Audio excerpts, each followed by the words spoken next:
হিন্দু তথা বাঙালিদের প্রধান উৎসব হল দুর্গাপুজো। মা দুর্গার মর্তে আগমনকে কেন্দ্র করে এই পুজোর সমারোহ শুরু হয়। দুর্গাপুজোর জন্য বাঙালি তথা হিন্দু জাতি পুরো একটি বছর অপেক্ষা করে থাকে।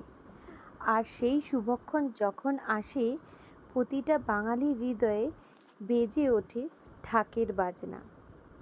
আমাদের কমপ্লেক্সেও ঠিক তেমনই দুর্গাপুজোর আবাহন শুরু হয়ে গেছে। মা দুর্গা তার সপরিবার সমেত আমাদের কমপ্লেক্সে এসে অধিষ্ঠিত হয়েছেন।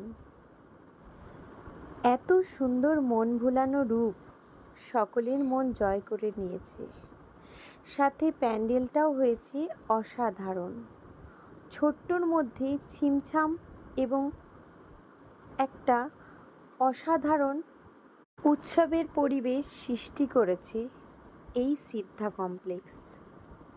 তোমরা সবাই পুজোতে কেমন ঘুরলে, কেমন আনন্দ করলে জানাতে ভুলো না। শুভ শারদীয়ার শুভেচ্ছা প্রত্যেককে।